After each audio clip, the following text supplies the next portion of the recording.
Rakshabandhan special मी नारळाचे लाडू करण्यासाठी नारळाचा बुरादा घेतलेला आहे 1 वाटी भरून, मिल्क पावडर घेतलेला आहे सेम 1 वाटी भरून, समप्रमाणात मी दूध घेतलेला आहे,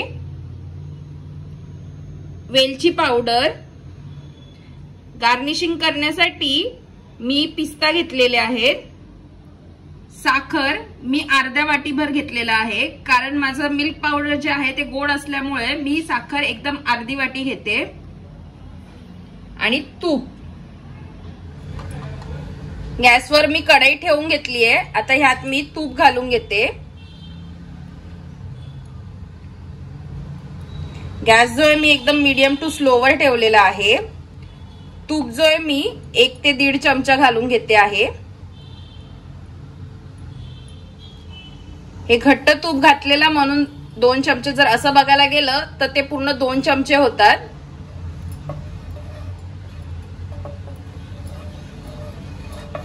आता तुपाला चांगलं मी मेल्ट करून घेते ह्याच्यात. आता तूप चांगला मेल्ट झालेला आहे. आता यात मी दूध घालून घेते 1 वाटी भरून जो आपण घेतलेला आहे ते.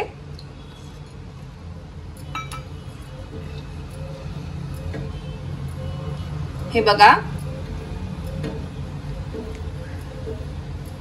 आता दूध घालून घेतलेलं आहे. आता ह्यात मी मिल्क पावडर घालून घेते 1 वाटी भरून. आता ह्याला मी कंटिन्यूअस ढवळत राहते. ह्याच्यात काही लम्स राहिले नाही पाहिजे म्हणून मी ह्याला कंटिन्यू ढवळतीये मी. गॅस जो आहे मी एकदम मीडियम टू स्लोवरच ठेवलेला आहे.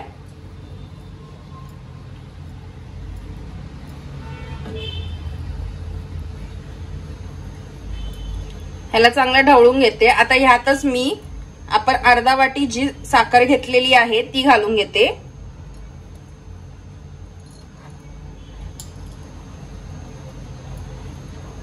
ह्या सगळ्यांना मी कंटिन्यू ढवळत राहते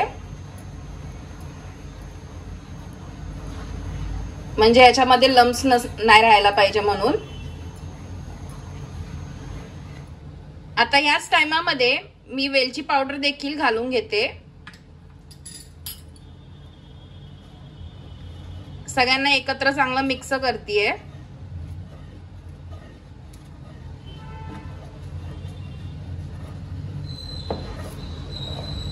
आता 2 ते 3 मिनिटं झाले सगळ्यांना एकत्र करून. आता ह्यात मी आपला जो नारळाचा बुरादा आहे 1 वाटीभर घेतलेला तो घालून घेते.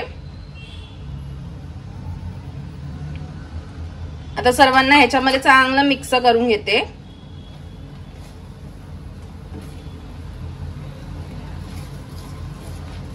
हे बघा, नारळाचा बुरादा घातला की कसं आता हळूहळू हे घट्ट होत चाललंय.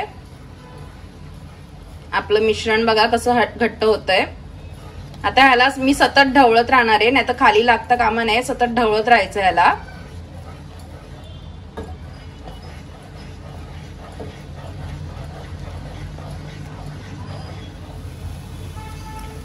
आता बघा 5 ते 6 मिनिटं झालेले आहेत. हे चांगलं असं जमलेलं आहे.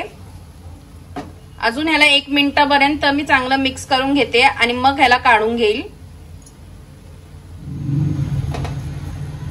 आता पुन्हा 1 मिनिटापर्यंत मी ह्याला चांगलं मिक्स करून घेतलेलं आहे. आता आपला सारण जो आहे लाडूसाठी चांगलं रेडी झालेलं आहे. बघा आपलं रेडी झालेलं आहे, सुकलंय चांगलं. आता ह्याला मी नॉर्मल बॉल मध्ये काढून घेते. आता या साऱ्यांना मी चांगलं मिक्स करून घेते.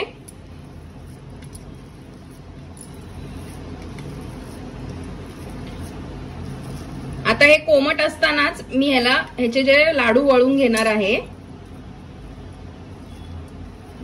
आता थोडंसं मी सारण हातात घेते. तुम्हाला पाहिजे तर तुम्ही लाडू करू शकता, नाहीतर तुम्ही बर्फी प्रमाणे पण आकार देऊ शकता. तुमच्या इच्छेवर आहे, तुम्हाला जसं पाहिजे तसं करू शकता तुम्ही. मी आता ह्याचे लाडू करून घेते. हे बघा, आता ह्याला मी नारळाचा बुरादा आहे, सुक्का बुरादा, त्याच्यामध्ये कोट करून घेते. हे बघा, आता जे एक्स्ट्रा असेल ते मी असं साईडला करून घेणार आहे।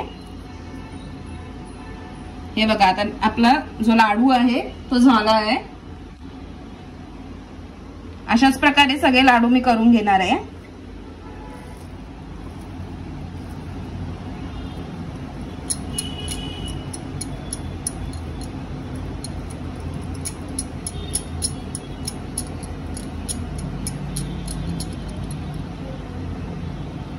मीडियम आकाराचे मी लाडू करून घेते।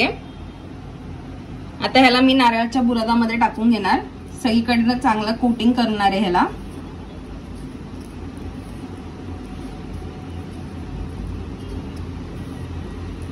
हे बघा आपला दुसरा पण लाडू जो आहे रेडी झालेला आहे।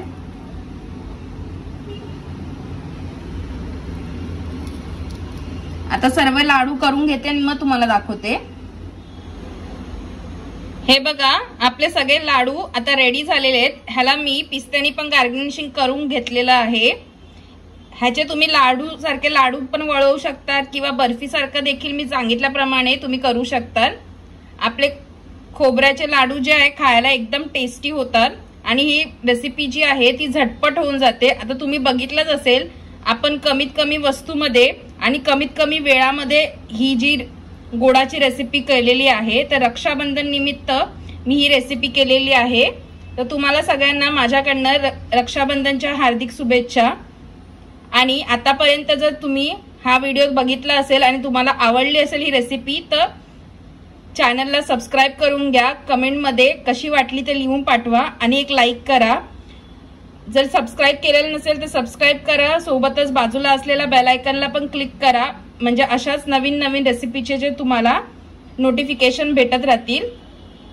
आता मी तुम्हाला हे आतमधून देखील तोडून दाखवते की कसं झालेलं आहे। हे बघा किती सॉफ्ट आणि लुसलुशीत झालेले आहेत बघा। तर अशी ही रेसिपी तुम्ही देखील घरी करा। धन्यवाद।